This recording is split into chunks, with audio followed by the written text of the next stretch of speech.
Yan, magandang hapon po. Yan, so nandito po muna tayo sa event ng Philippine-China Understanding. So nandito tayo ngayon sa Manila upang makinig tayo dito sa forum. Kumusta po yung ating signal? So sa ilang sandali lang po, mag-start na po ang forum.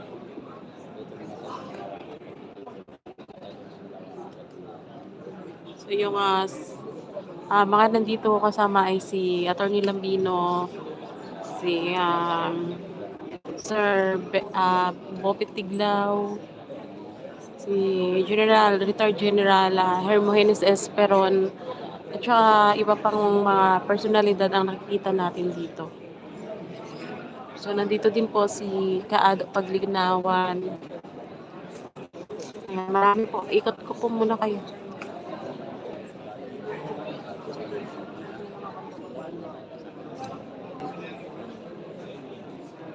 Ayan, kumusta po yung ating signal?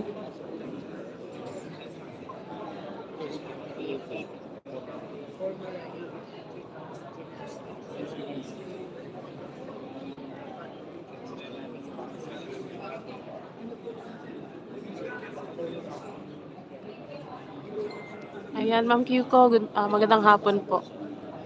Ma'am Winnie Kalingasan, magandang hapon. Ayan, dito po muna tayo. So, after nitong event na to, ay babalik po tayo sa Batasan. Nandito po kami sa, ma'am, sa BGC.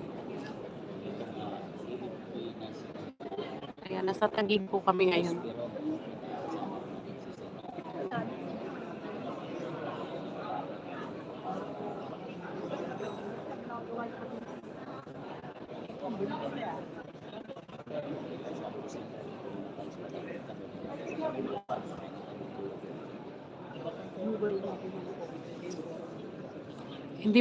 Hindi pa po matapos doon. So, nagkataon po kasi na matagal na po ito na in-invite kami dito. Kaya nandito kami ngayon.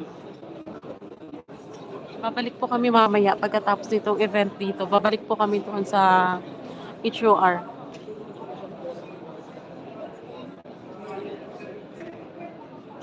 Ma'am Marilyn Bola. So hanggang lang ka tayo dito, before 6 ay tapos na po ito.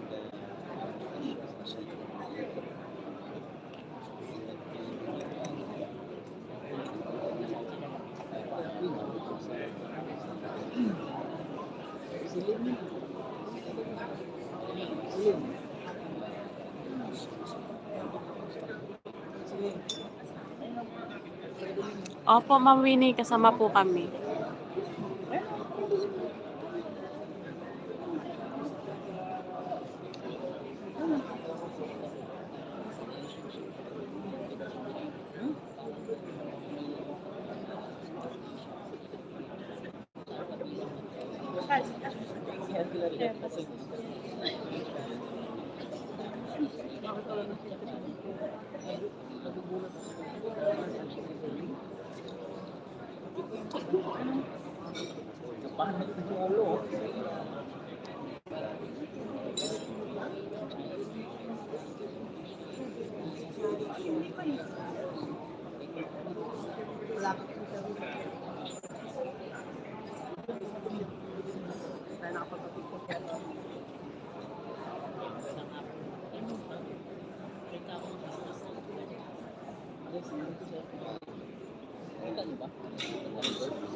Ayan, nandito po si retired General Hermogenes Esperon, yung dating National Security Advisor.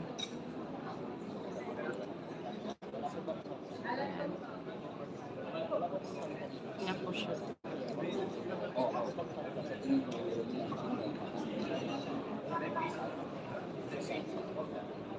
Kumusta po yung signal natin?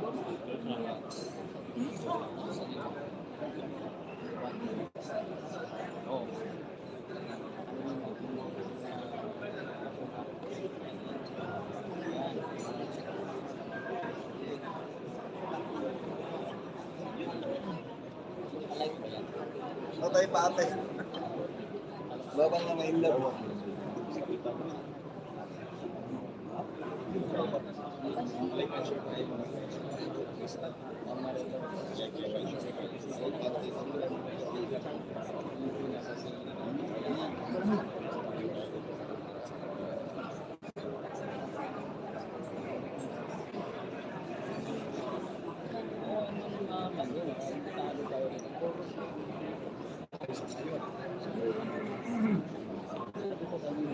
Marami din po kasama tayo dito na mga mainstream media.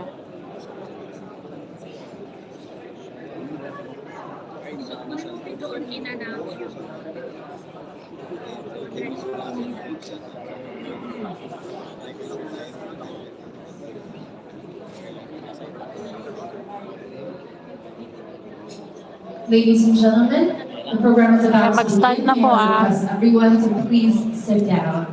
Thank you. 女士们、先生们，活动即将开始，请大家就座，谢谢。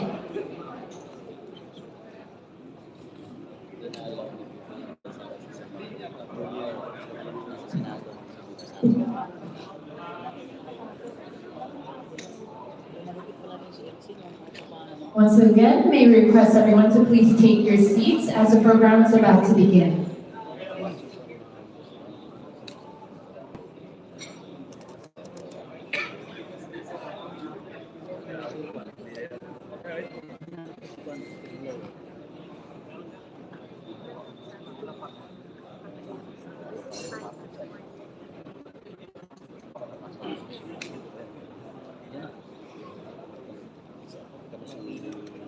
Good afternoon, ladies and gentlemen. 女士们、先生们，大家下午好。 We are about to start the 14th Manila Forum. The Manila Forum is a joint project of the Association of People's and Understanding and the Chinese Embassy here in Manila.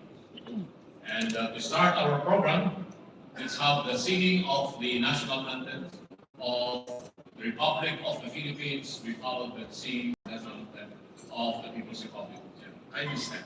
请全体起立，奏唱归中国歌。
Thank you. You may be seated now. 请就座。 Before we are going to call on the speakers of today's program, please let me acknowledge some personalities who are here today. Later on, the speakers will be properly introduced. But I would like to thank the special envoy of the Office of the President of the People's Republic of China, Ambassador Bennett Chico is here with us. We'd also like to acknowledge the former president of the Federation of Filipino-Chinese Central Council in the state and one of the big supporters of the Associations of Philippines and Understanding, being a member of the board of nicely of ACU, Ambassador Francis Chuko. I see very familiar faces here from the academy, from the business sector, and from different organizations in the Philippines that I would not be able to mention their names and their association one by one. So let's begin the program immediately by calling upon His Excellency, the Ambassador of the People's Republic of China, Wang Xilian, for his welcome remarks. 有请中国驻非大使黄喜连阁下致辞。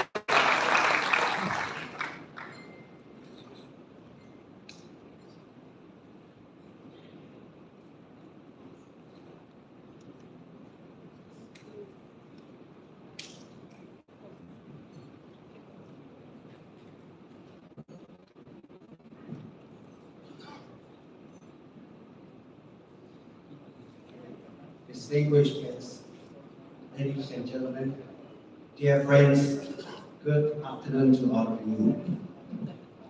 It is a true pleasure to be here with both new and old friends at the 14th Manila Forum for China-Philippine Relations.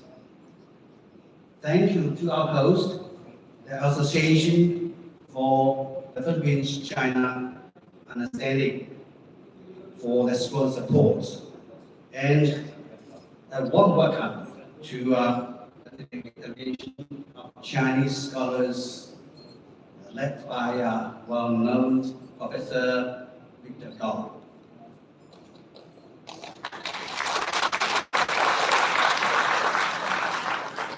The theme today, safeguarding peace and security in the Asia-Pacific, captures our common aspiration to deepen mutual understanding and trust, promote win-win cooperation, advance the reform of global governance, and work hand in hand to uphold peace and stability in our part of the world. 12 years ago, President Xi Jinping, with a keen understanding of global trends and a deep concern for mankind's future, called for the building of a community with a shared future for humanity, lighting the way for a world in search of direction. Since then, China has put forward the Global Development Initiative, the Global Security Initiative, and the Global Civilization Initiative. Together, these three initiatives serve as pillars of the vision. They have contributed Chinese wisdom to tackling global challenges across multiple dimensions, while injecting much needed stability and positive energy into a world facing challenges and a great deal of uncertainties. Not long ago, China successfully hosted the Shanghai Cooperation Organization Summit in Tianjin, as well as the commemoration of the 80th anniversary of the victory in the Chinese people's resistance against Japanese aggression and the world anti-fascist war. These events convey a clear message of China's steadfast commitment to upholding international fairness and justice, and underscored the strong momentum towards building a community with a shared future for the mankind. Building on the three major initiatives, President Xi recently further proposed the Global Governance Initiative, for short GGI, offering a practical roadmap for reforming and improving global governance and providing stronger support for our shared future. The GGI rests on 5 core principles: the that is, upholding sovereign equality, abiding by international law, practicing multilateralism, embracing a people-centered approach, and focusing on concrete action. This initiative aligns with the purposes and principles of the UN Charter, responds to the common aspirations of people in all countries, and addresses pressing needs of today's world. Since its launch, the GGI has been welcomed and supported by leaders of many countries and international organizations, and it is destined to gain broader support and recognition from international community. This initiative is a natural response to the trends of our time.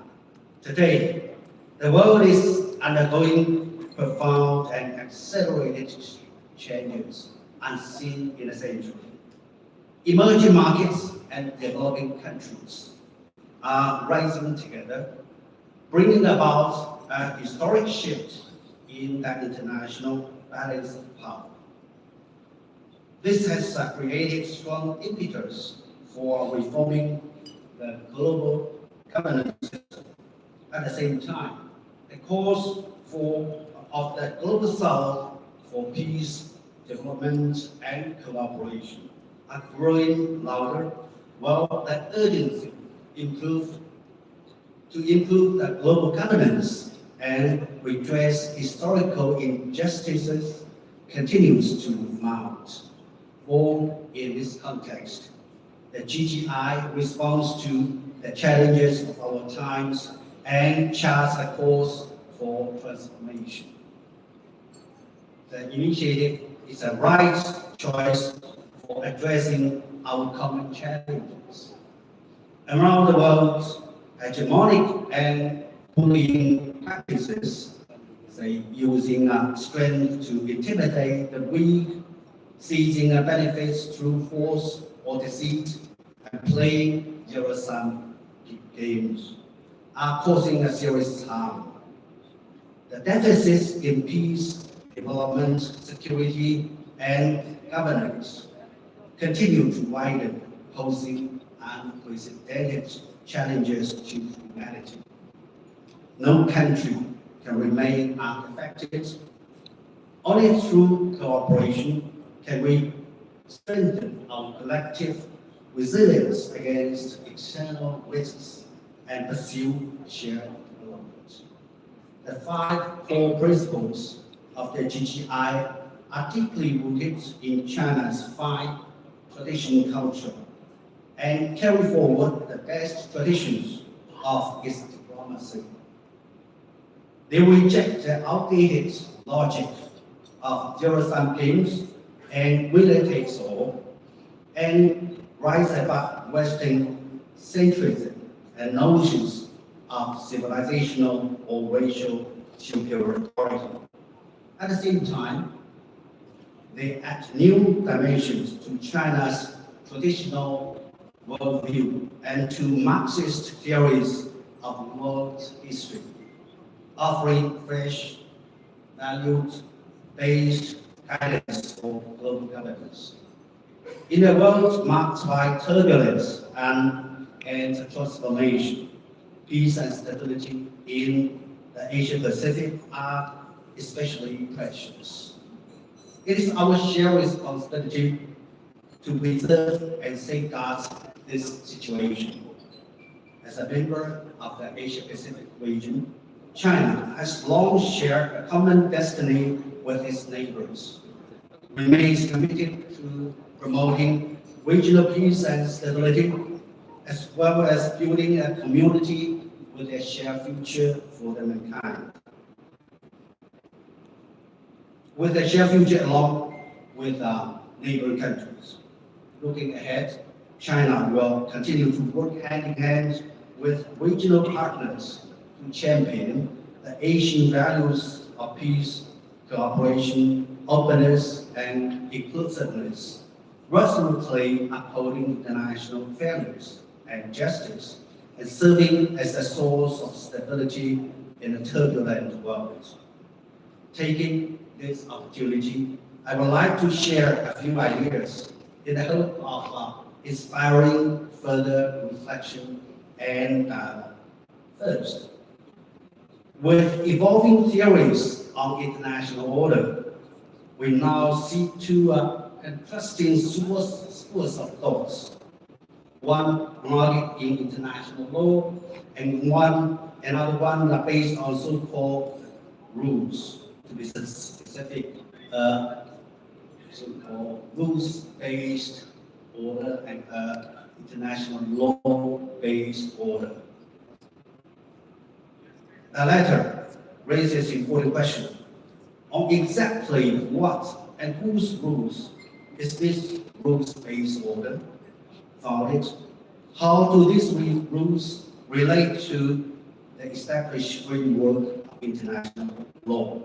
And ultimately, what kind of international order does the world at large and our region in particular truly need? Second, as the Ukraine and other crises continue to spill over, some countries have sought to replicate bloc confrontation in the Asia-Pacific by promoting the idea of an Asia-Pacific NATO. Faced with such divisive intentions, we must ask, what sort of security architecture does our region require?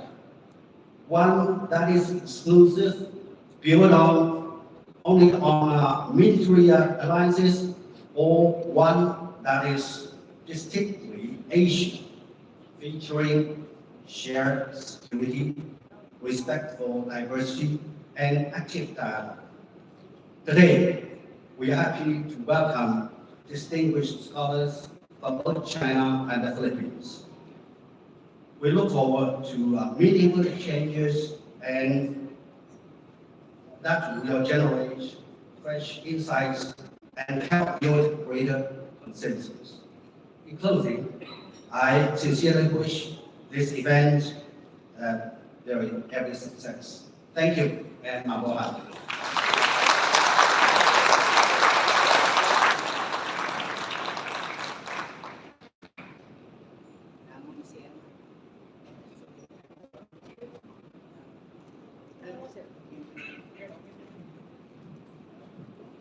Thank you so much, Ambassador Huang.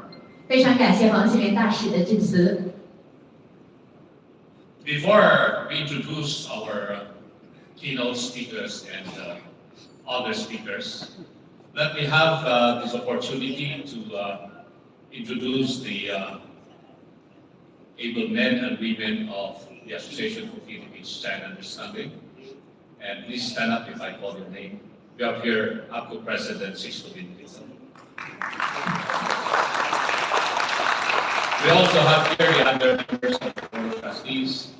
I call first with retired Police Colonel Jonas of Associated there.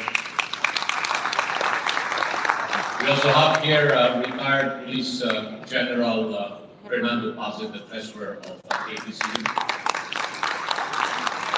We have two of the most prestigious media personalities here, Trustee Adolfo Paglinawan and Trustee Herman Chulaurel, and one of our lady trustees here, Madam Mafi Chai, and one of the youngest successful businessmen from Coronel Luzon, Mr. Fernando Chong. So they are the men and women behind APCO. 欢迎各位非洲了解协会的领导，欢迎你们。Let me now introduce for today's forum. We have assembled a remarkable cast of academicians, experts, and scholars on regional and international issues to lead the discussion and exploration of the topic at hand. Ensuring continuing peace and security in the Asia-Pacific region. 今天论坛的主题是守护亚太地区和平与安全。那么今天我们非常荣幸的迎来了很多知名的专家来为我们讲话。Let me introduce first our guests, 3 panelists from abroad, who come from prestigious institutions. First is Professor Victor Gao. He is a lawyer. Now he's a professor of Suzhou University, Vice President of the Center for China and Globalization, and Chairman of the China Energy Security Institute. He has held senior roles in diplomacy, law, investment banking, and corporate leadership, including Morgan Stanley, CICC, and CNOOC. With decades of experience in global finance and energy, Professor Gao has advised major institutions worldwide. He holds advanced degrees from Yale University and Beijing, and is a licensed lawyer in New York. Professor Victor Gao. 今天第1位的特邀嘉宾是高志凯教授，他是现任苏州大学的特聘教授，是全球化智库的副主任，同时担任中国能源安全研究院的院长。他曾在外交、法律、投资银行、企业管理等多个领域任职，并积累丰富的经验，包括摩根士丹利、CICC 等机构以及中海油等大型企业的高管职务。他在耶鲁法学院取得法学博士学位，在北京外国语大学获得硕士学位，曾在美国纽约取得律师执业的资格。Please welcome with a round of applause our first keynote speaker, Professor. 掌声有请主旨演讲嘉宾高志凯先生。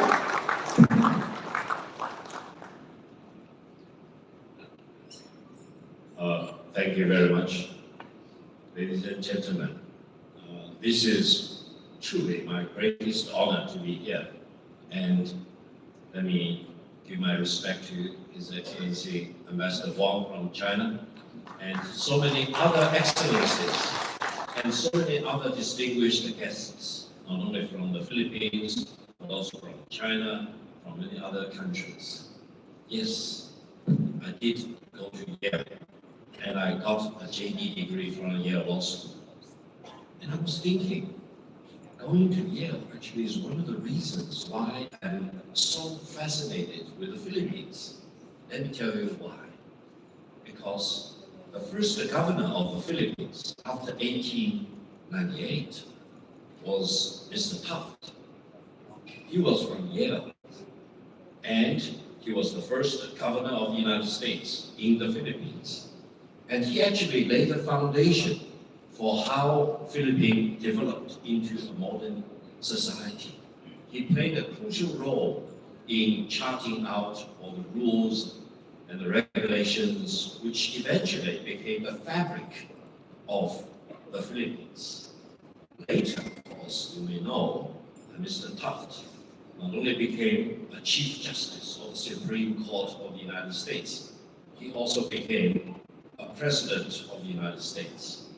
And he is the first President of the United States with education from Yale.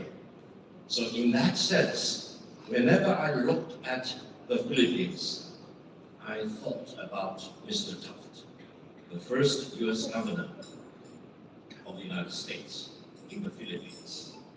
We all together have 5 presidents of the United States with educational background from Yale, including President Ford in the 1970s, President George H.W. Bush, and President Clinton, of course, and President Bush the Jr. Now you may know the Vice President of the United States, J.D. Vance, was also from Yale Law School. I was class of 1993. He was class of 2013. I was 20 years ahead of J.D. Vance. And if things go right, J.D. Vance actually may or may not, you never know, be the next President of the United States.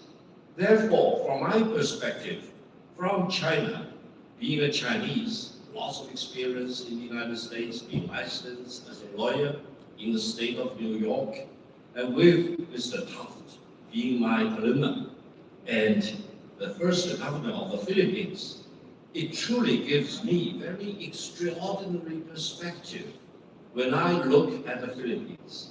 And I consider everyone here in this very distinguished audience as my friends.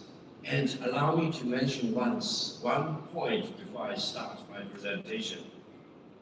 I truly believe China and the Philippines for thousands of years, we got along with each other very well, without war, without conflict, without confrontation. And let me share with you what my firm belief.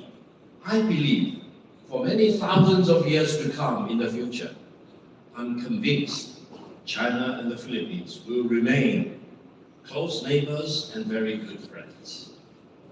Now, we are living in the present. At present, there are some ups and downs in our bilateral relations, of course. We need to deal with these tensions, which, if left unattended, may actually flare up into major crisis, which will not be good for China or for the Philippines.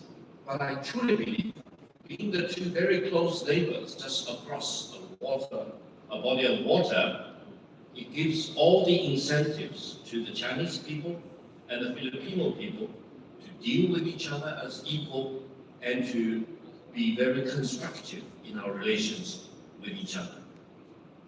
Allow me to start my presentation.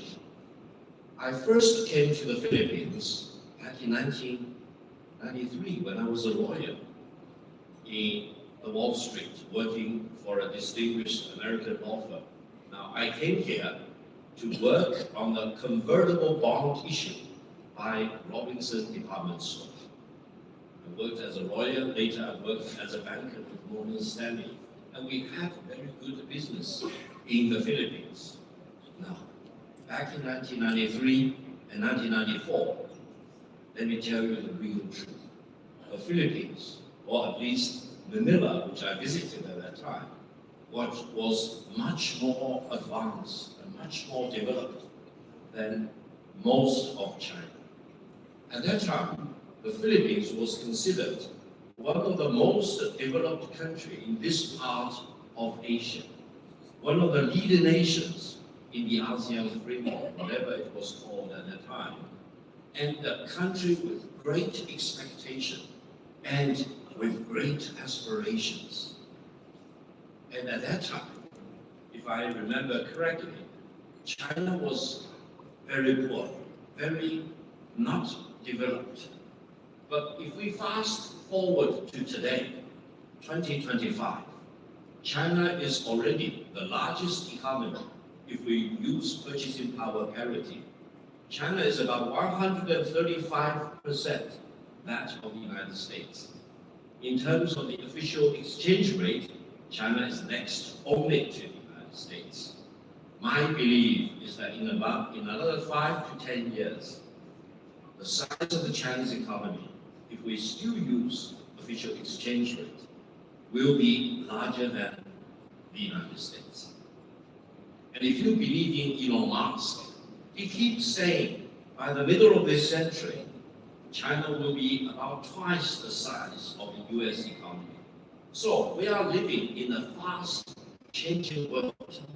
We can compare China and the Philippines back in 1993, 1995. We can compare China and the Philippines today.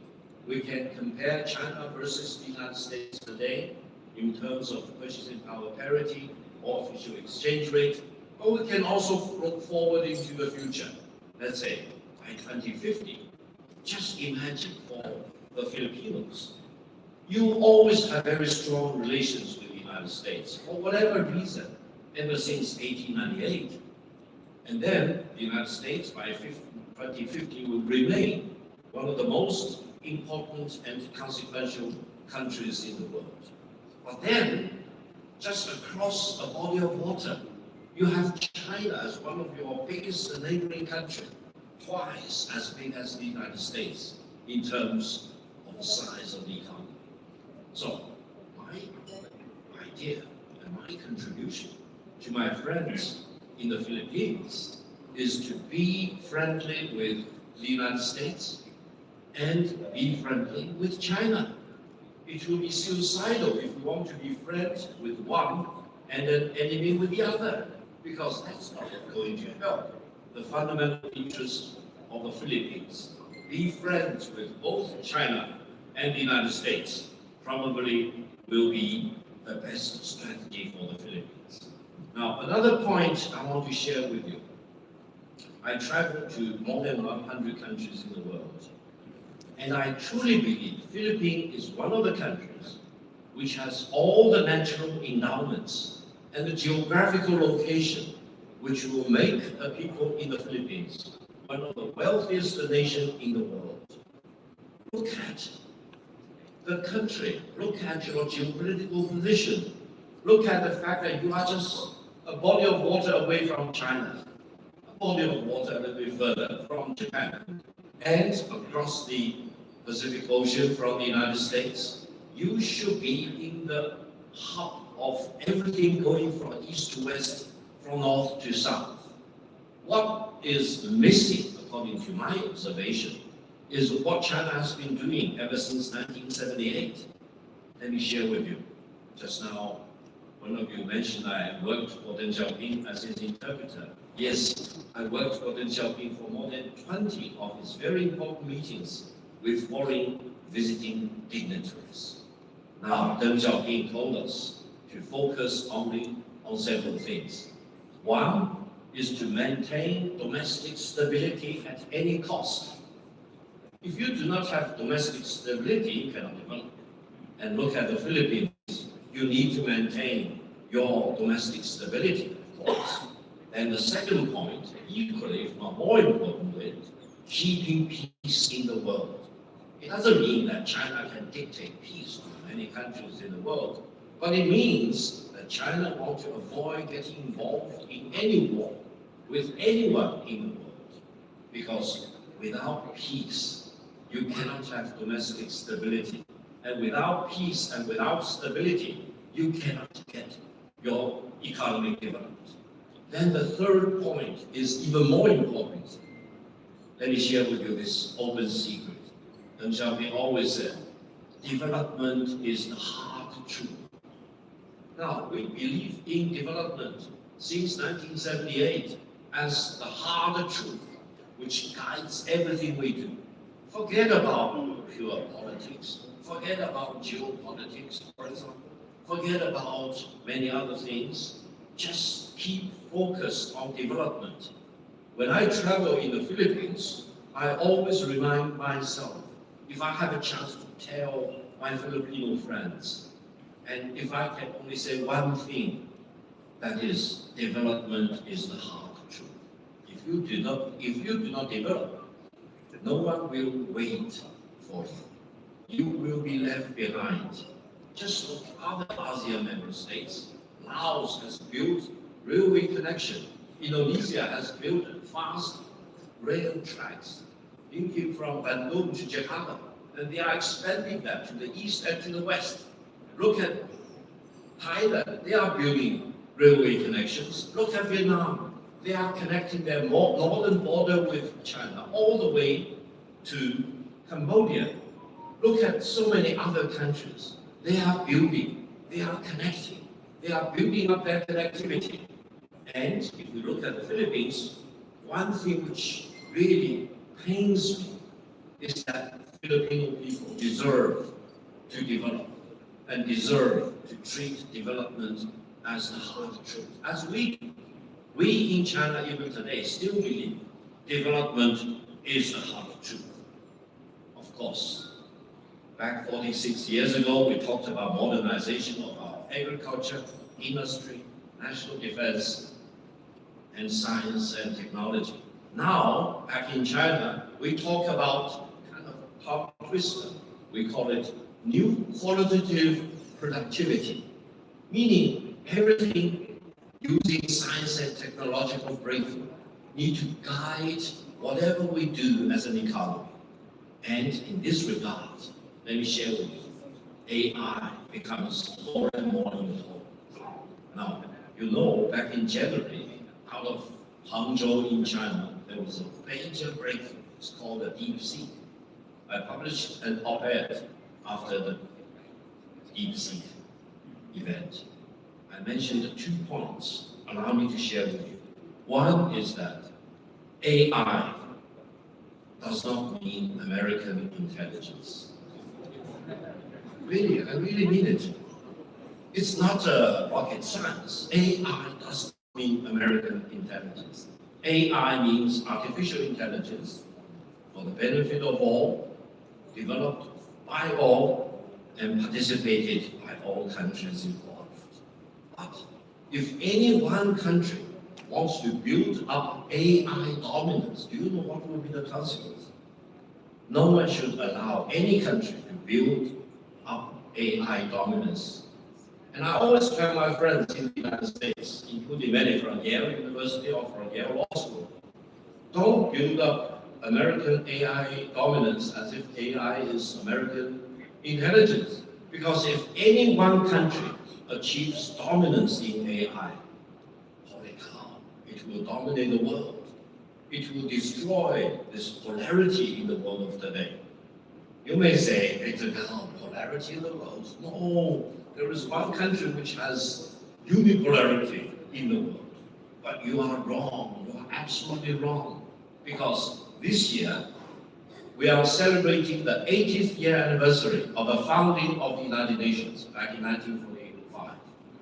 Do you know the world order established back in 1945 after the unconditional surrender of Nazi Germany and the unconditional surrender of Japanese fascism was actually multipolar in its nature. Just look at the United Nations Security Council with 5 permanent member states: China, the United States, former Soviet Union, now Russia, United Kingdom, and France, each with a veto power.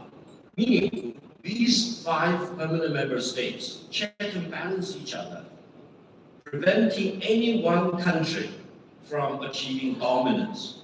Why? Do you know why? You need to ask why. Because the rule of the thumb is that if any one single country achieves dominance of the world, it may enslave all the other countries. It may hold a gun at your head. It may issue ultimatum to you. It may force you to kowtow, kneel down. It may actually go back to the rule of the jungle rather than rule of civilization. So we are living in a fast-changing world. I believe this so-called reciprocal tariff war demonstrates that no country should be allowed to achieve dominance of the world. Now, ever since April 2nd, I've been interviewed on multiple occasions, and I've declared in my own humble capacity that the tariff war launched by the United States is the wrong war, and the United States government is holding a gun at everyone's head. For example, I proclaim that this is the wrong war. But so many countries basically could not resist the maximum pressure from the United States until one appeals court in the United States, through its ruling, declared most of the elements of the global reciprocal tariff war launched by the United States are illegal and even unconstitutional in the United States. Of course, that forces the Trump administration to rush the case to the Supreme Court of the United States, and the United States has decided to do an urgent review of the situation. They've scheduled sometime in October next month to review this very, very extraordinary case, whereby the appeals court in the United States ruled against the government of the United States, declaring the tariff war as illegal and unconstitutional. So I think we need to wait until the final ruling of the Supreme Court of the United States, and whatever decision of the Supreme Court, I think we all need to do the right thing. That is, to protect free trade. I hope China will protect free trade. The Philippines will also protect free trade. All the ASEAN 10 countries will protect free trade, because free trade deserves to be protected. Without free trade, and free trading goods, as well as free trade in services. The Philippines earns a lot of income through free trade in services. So in that sense, we are all in the same boat. We all need to rise up and defend the free trade, either free trade in goods or free trade in services. Now, we are also living in a world in the sense that we are at a threshold of peace versus war. Now you see so many wars in Ukraine, between Russia and Ukraine, and whoever that is behind Ukraine, sometimes you say, well, the United States was behind the Ukraine. And now President Trump said, if I were president of the United States back in 2022, the war would never have happened. And President Putin in Alaska on August the 18th also declared that if His Excellency President Trump were the president of the United States in 2022, the war in Ukraine would never have happened. So, what exactly is the problem with the war in Ukraine? The war in Gaza. So many people killed. More than 70 million innocent people, civilians, were killed. 3/4 of them, men and women and children, for example. It's horrific. And we have other wars against Iran, and a war between India and Pakistan, for example, involving one of the largest scale aerial battle, probably since Vietnam War. And in the middle of all this, Ambassador Huang from China also mentioned just on September the 2nd, there was a big celebration in Beijing, attended by about 27 heads of states and heads of government from so many other countries, and many other deputy prime ministers of all kinds, foreign ministers from more than 180 countries in the world, were all gathered in Tiananmen Square to celebrate what? Two things. One was the 80th year anniversary of the victory of the Chinese people's war of resistance against Japanese aggression. And the second was the 80th anniversary of world's anti-fascism war. Both ended in August and September 1945. So, we are living in the world today, and the world order we are living in was not established today, was not established yesterday. It was not established after the end of the Cold War in 1991. It was, allow me to mention, established back in 1945, when Japanese fascism was defeated, when Nazi Germany was defeated. Now, in this context, allow me to mention one point. China made the greatest sacrifice, and we did most of the heavy lifting to defeat fascism. Why? Because for the United States, the war against Japan was less than 4 years. For China, the war of resistance against Japanese aggression started in 1931, and it lasted 14 years.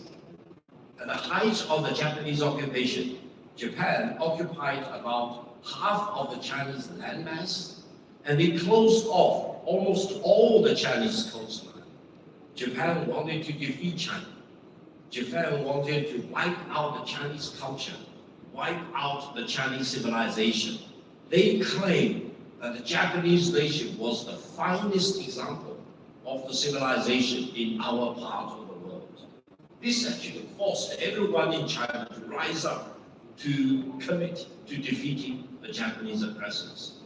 Let me share with you, the Second World War was not the Second European War. I was shocked to hear some European leaders pretending that they are shocked that China said China made a lot of contribution to defeating fascism. Let me tell that lady in Brussels, don't be shocked.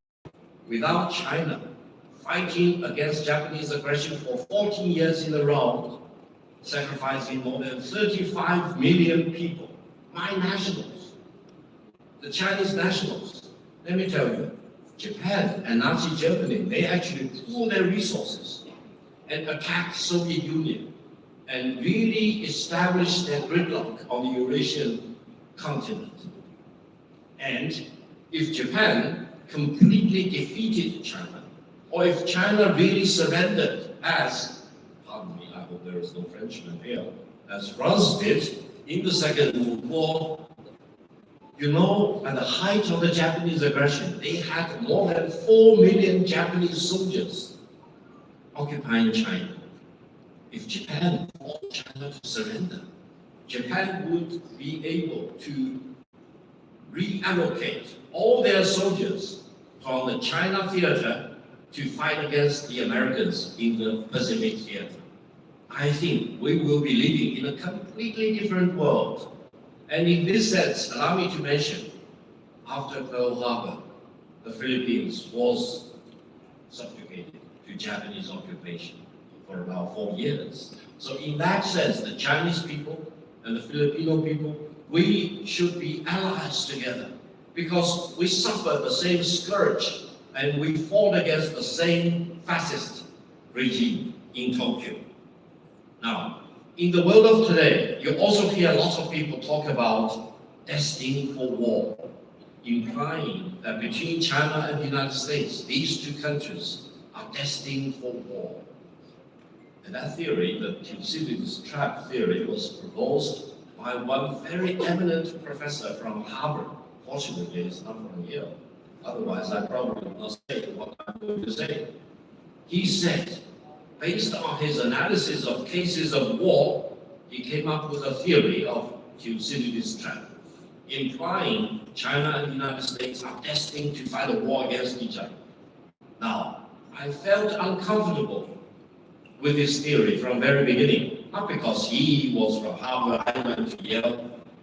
I thought something must be wrong in his theory.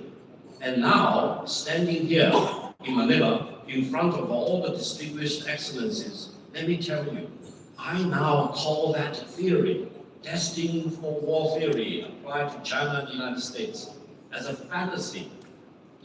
Why? Why do I call it as a fantasy? Because he analyzed all the cases of war which were conventional wars, and he wanted to apply his theory to China and the United States, two very important conventional powers, of course, but also two very important nuclear weapon countries. I remember what I learned from Yale PhD program. Between nuclear power states, you'll never fight a war. Because if you fight a war, you will have MAD, mutually assured destruction. So anyone trying to instigate a war between China and the United States may force mankind to stare into Armageddon right away. That leads me to my theory. Allow me to share with you. I call it inevitability of peace between China and the United States. Now, whether the United States like China or not, that's another thing. But China and the United States eventually will need to live in peace. Whatever problems they have, they need to resolve them in peace, in negotiation, in diplomacy. That's why, if you have not watched the Victory Day parade in Beijing on September the 3rd, one of the weapons China demonstrated is a missile with all the warheads.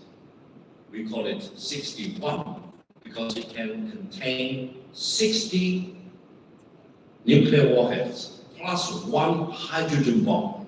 Now, in the world of today, let me tell you, which country has hydrogen bomb?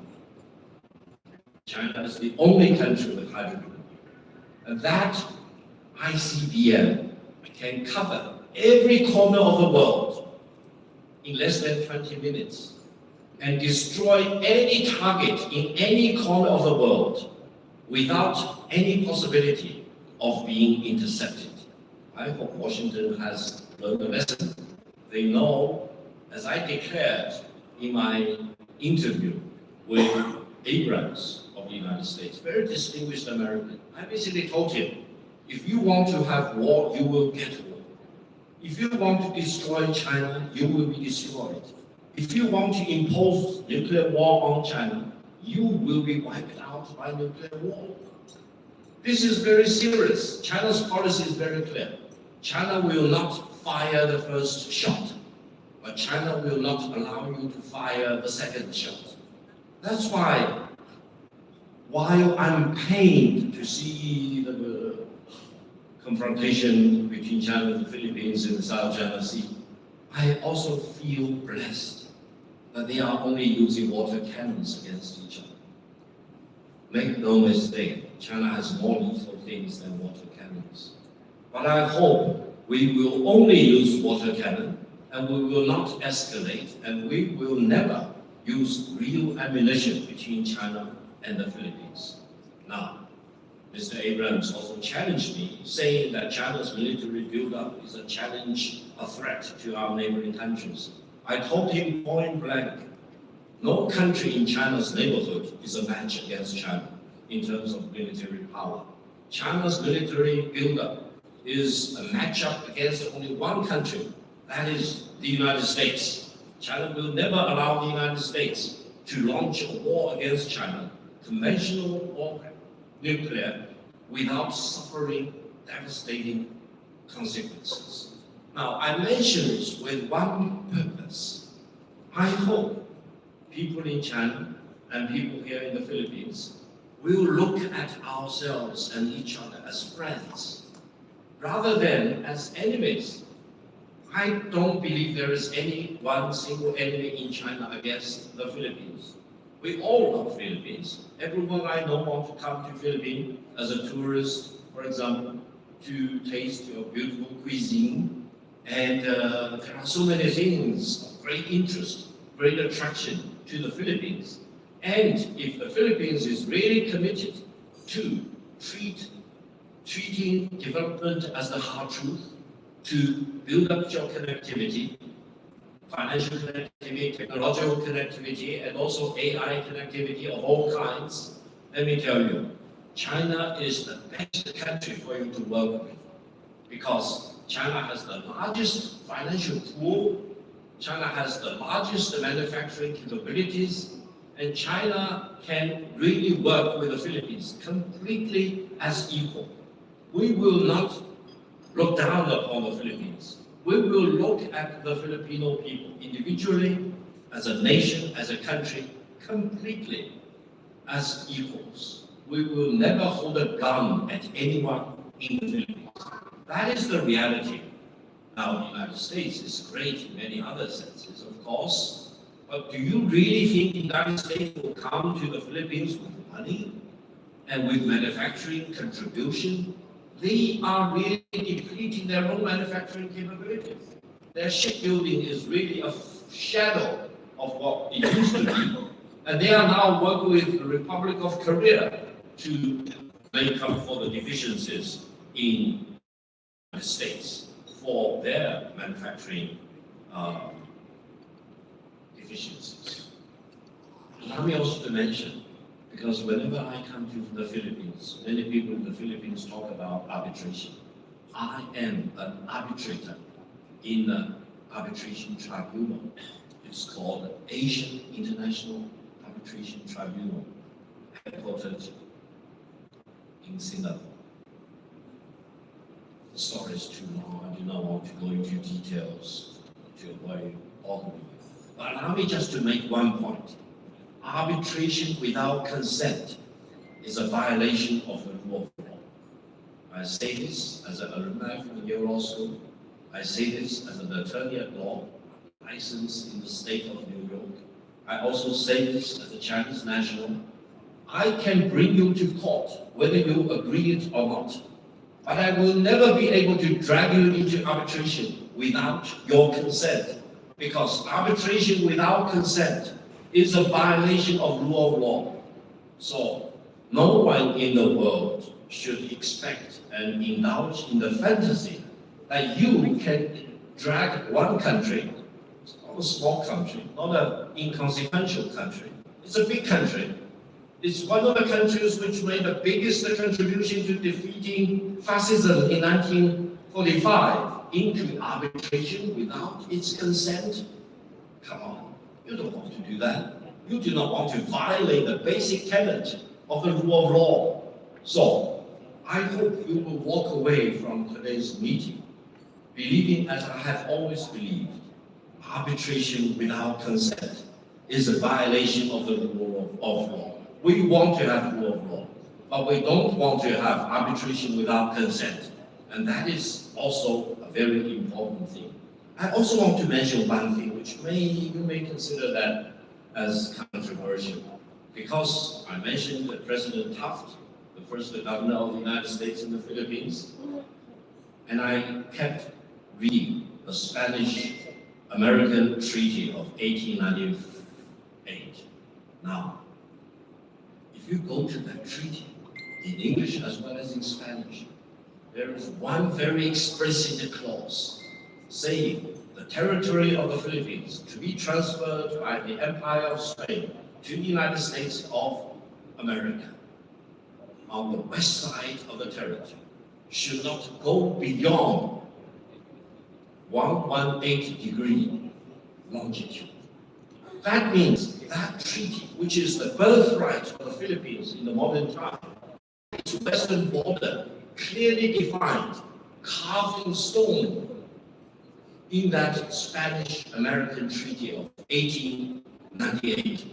So, I hope no one in the world should be pretending that he cannot read the Spanish-American Treaty of 1898. I read it many times, partially because I knew Governor Taft was very much involved in coming up with all the rules and the regulations for the Philippines after the takeover of the Philippines by the United States from Spain in 1898. So I think when we really talk about the realities in the world, we need to go back into history. And as far as the Philippines is concerned, we, from the Chinese perspective, I do not need to go all the way into antiquity, into 1,000 years ago, 5,000 years ago. No, we just need to go back to 1898. We just need to look at the fateful thing which happened in 1898, when Spain transferred the totality of the territory of the Philippines to the United States of America.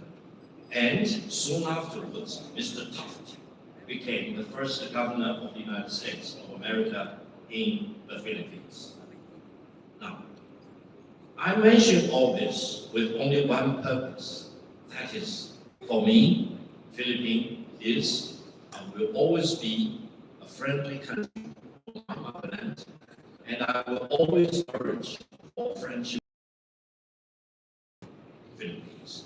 When we look at the title of our meeting today, Continuing Peace and Continuing Security, I thought one word was missing.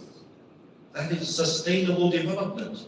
Because we need peace and security for their own purposes, but without peace and security, we cannot develop.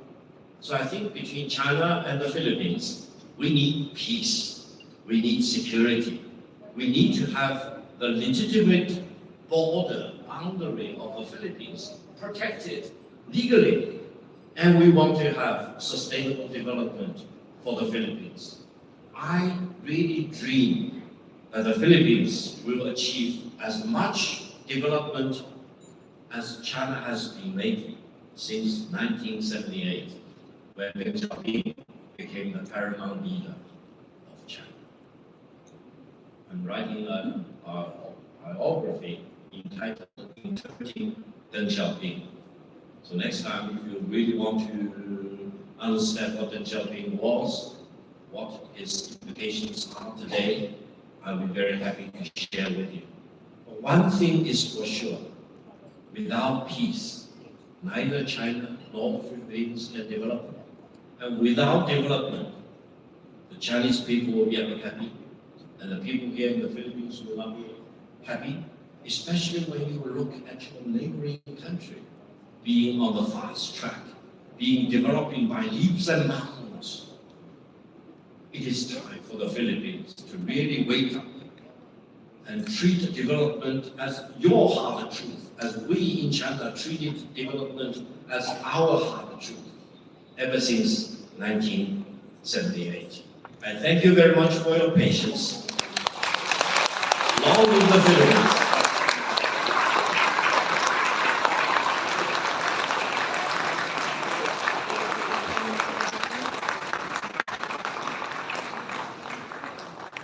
Thank you so much, Professor Victor Gao. 非常感谢赵世凯教授。 Well, Professor Gao mentioned about AI. Well, it's not American intelligence. Maybe we can call it Asian intelligence.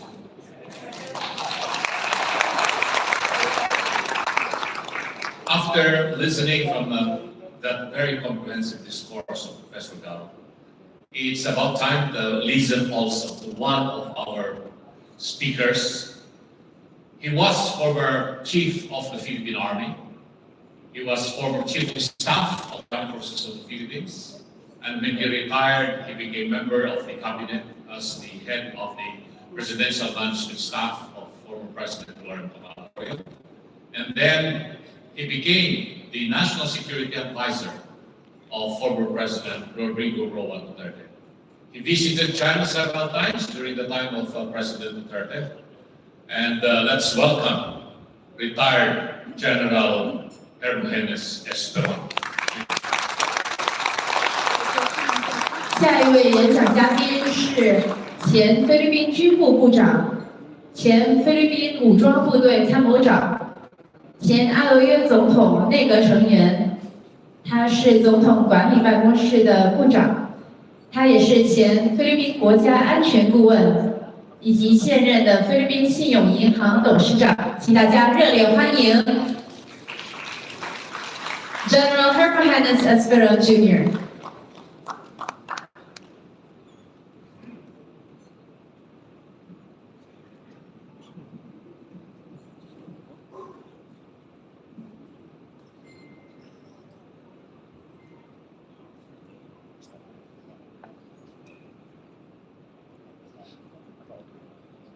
I am now the next speaker to Mr. Victor Gao, who did it in 40 minutes.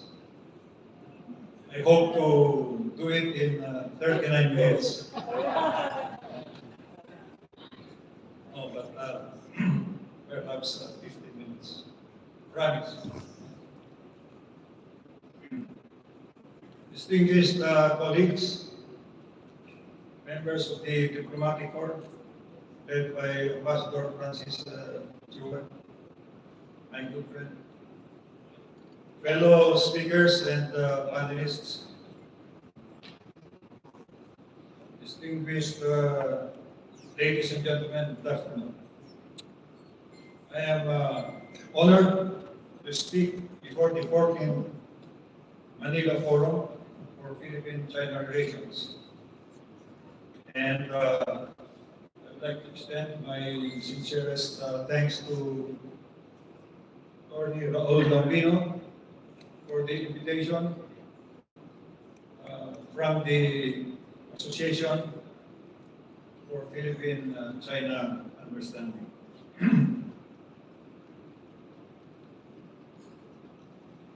By the way, I have some slides for our presentation at your back. I was hoping that it would be here, but I hope from time to time you will look at my slides, the two screens on my left. As someone who has served both as a general and as the National Security Advisor of the Philippines, I welcome this opportunity to share some hard-earned lessons on maintaining peace and stability in the region. Today, I speak to you not from a singular perspective, but from a confluence of experience in military operations, in government policy, and in navigating sensitive diplomatic waters.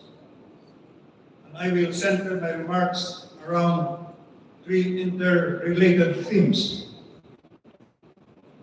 internal strength and resilience, practicing assertive restraint, and cultivating a culture of security. Let me begin with the foundation, internal strength and resilience.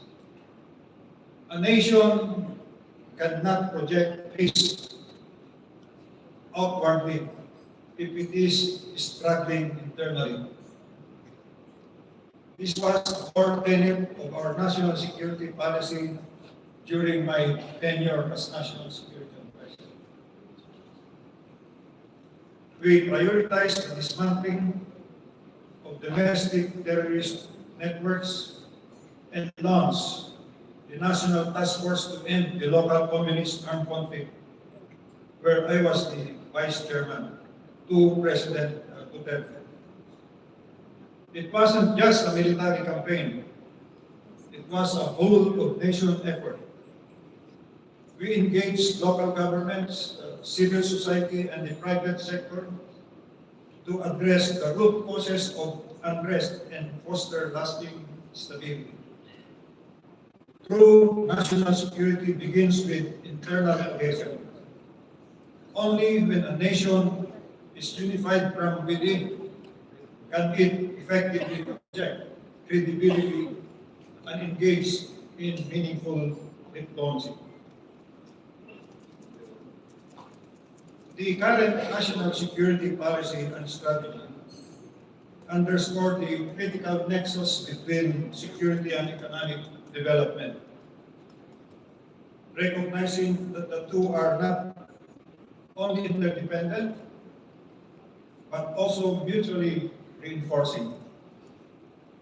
In today's complex environment, internal cohesion cannot be achieved through military strength alone.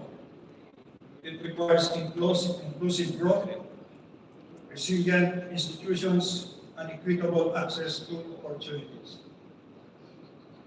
By aligning security objectives with economic initiatives, the policy and aim to foster stability from within, reduce vulnerabilities to external threats, and build a more unified and resilient society. This integrated approach reflects a broader understanding that sustainable peace is rooted in the well-being and empowerment of our people. It is the foundation of internal strength and national resilience.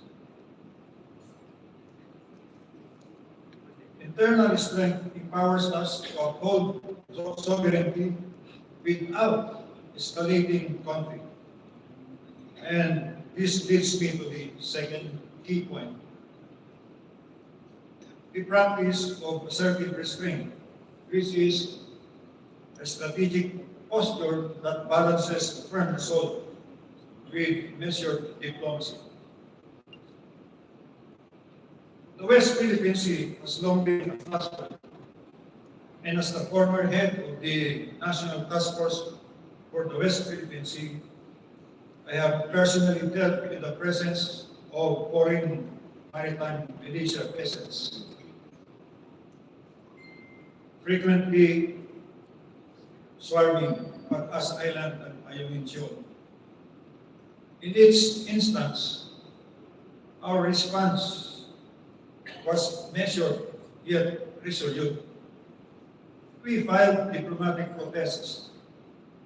We mobilized regional partnerships, and we maintained operational readiness without succumbing to provocation.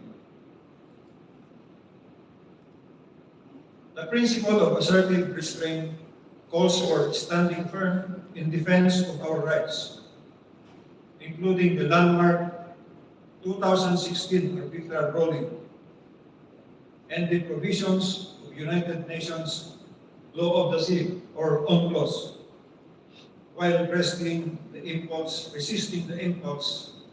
to escalate tensions. It is a strategy rooted in legal legitimacy, moral ascendancy, and strategic discipline, demonstrating that resolve and restraint can coexist in the pursuit of regional peace and stability. As an example, our pursuit of maritime and border cooperation with Indonesia and Malaysia exemplifies how trust-based collaboration can yield tangible security gains. By jointly securing our shared maritime borders, we not only deter transnational threats such as piracy, smuggling, and terrorism, but also reinforce mutual confidence and operational synergy among our forces. These initiatives reflect the power of collaborative frameworks rooted in trust, transparency, and shared responsibility, which are the key pillars of a stable and resilient Indo-Pacific. Today, we are building a community of like-minded nations united by a shared commitment to peace, stability, mutual respect, and the rule of law. As the respected former speaker, Mr. Gao, would say, a rule of law. Through strengthened partnerships and enhanced defense cooperation, we aim to build collective capabilities that not only safeguard our sovereignty, but also serve as a credible deterrent against unwanted aggression. Yet, even as we strengthen our collective defense posture, we remain guided by the principle of assertive restraint. A deliberate and disciplined approach that balances firmness with responsibility. It reflects our commitment to uphold international law, avoid unnecessary escalation, and pursue peaceful resolution of disputes. In doing so, we demonstrate that strength and stability are best achieved not through provocation, but through principled action and unwavering resolve or assertive restraint. However, a credible defense posture with diplomacy is not enough. We must also foster what I call a culture of security. Security should not live solely in the realm, in the domain of generals and or diplomats. It must be embedded in the fabric of our societies. When we launch our internal security campaigns, we involve the youth, media, academia, and the religious institutions. They were not just bystanders. They were not bystanders. They were stakeholders. Building on this, the current national security policy and strategy are being rolled out not only to align government programs with our national interests, but also to cultivate a deeper societal awareness that national security is not merely the responsibility of the state. It is a shared mindset essential to peace and development. By embedding national security consciousness into everyday governance and civic life, we aim to foster a culture of vigilance, resilience, and proactive engagement. This holistic approach ensures that every sector contributes to a stable and secure environment where development can thrive.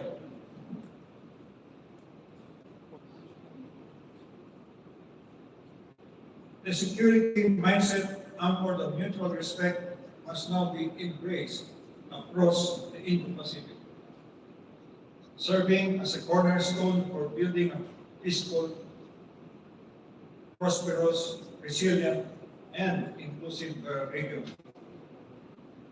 As nations confront shared challenges, from territorial disputes to transnational threats, the adoption of a common strategic outlook rooted in vigilance, cooperation, common good, and responsible statecraft becomes essential. By fostering a culture of security,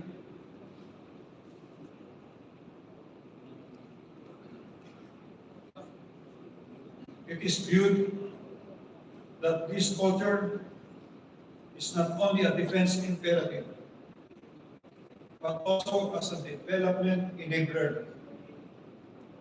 We can collectively shape them an Indo-Pacific where stability and progress can go hand in hand. Let us not forget, for example, that ASEAN, the Association of Southeast Asian Nations, despite its limitations, has played a crucial role in preventing major conflicts through consensus and dialogue. However, as security challenges in the region grow more complex, ASEAN's emphasis on socio-cultural and economic integration has left a noticeable gap in its security architecture. Strengthening ASEAN's culture of security is essential, not only to safeguard and sustain the economic gains that it has achieved, but also ensure that it remains a credible and effective contributor to peace and stability in the Indo-Pacific. To conclude, peace and stability in the Indo-Pacific will not be achieved by one nation or one strategy alone. We must strengthen our nations from within to allow it to act with principled and assertive restraint. Above all, we must nurture a collective security culture, one that is inclusive, adaptive, respectful, and forward-looking. Only through shared commitment and strategic cooperation can we shape a region defined not by rivalry, but by resilience, cooperation, and lasting peace. Let us ensure that integrated diplomacy is not merely a reaction, but a posture of readiness. Let us demonstrate that strength and peace are not opposing forces, but enduring partners in shaping a secure and prosperous future. And let us remember that diplomacy without a credible military strength is an invitation to assertiveness by opposing forces. This brings me to the instruments of national power as well. I am sure that most of you here are familiar with these instruments of national power. These are diplomatic or diplomacy, as embodied by Ambassador Tiglo and Francis and Ambassador Juan. Informational, again embodied by Ambassador Tiglo as a former spokesperson. Military, we are here, many of us are here.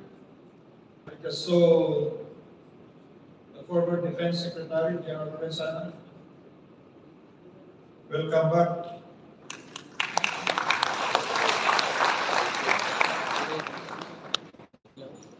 We have the economic instrument of national power. Mr. Gao talked a lot about We have legal and law enforcement. We have many of our police officers here and from the judiciary. You know that.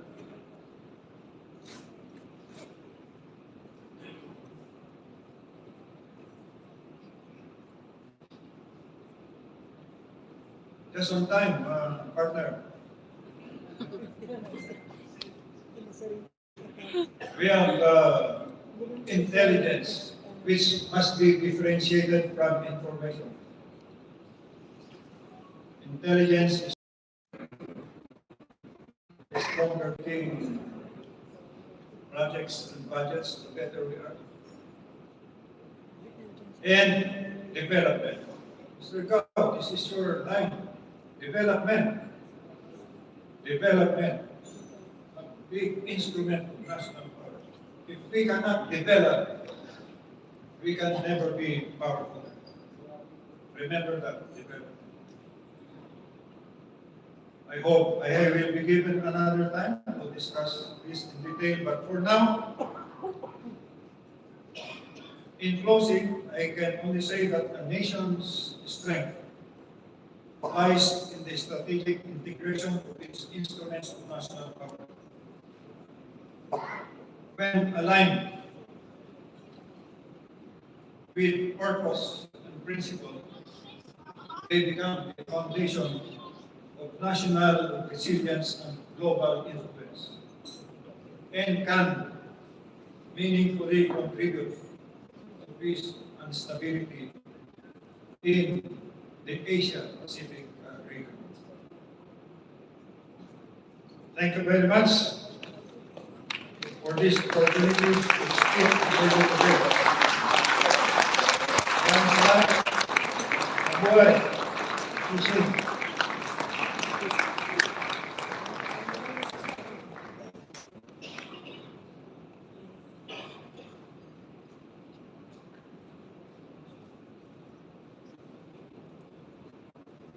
Thank you so much, General Esperon. Thank you, Secretary Esperon, for that wonderful presentation of what would ensure peace and security in the Asia-Pacific region, and also the speech of Professor Gao. Sustainable development is really essential. Before we continue with the forum, let's have a short coffee break, and we're going to ask our ushers to bring up the chairs there, and we're going to call the other reactors together with our two keynote speakers to come on the stage. And let's have about 10 minutes coffee and tea break. So relax for a few minutes. And I will take this opportunity to again acknowledge the arrival and presence of former Defense Secretary Delphine Lorenzana, my mentor in both. But he was former military attaché of the Philippines in the United States. And then when he retired from the Armed Forces of the Philippines, he opted to join the cabinet of former President Victor Gao as Defense Secretary. And then he became chairman of the Basis Conversion Development Authority under the President administration before he decided to get out of government service and just like me, play golf if there's a chance. So let's have a short coffee break, a tea break. Enjoy yourselves. 好，现在我们将进行茶歇，欢迎大家在外面享用茶、咖啡，还有几个小点心。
Ha?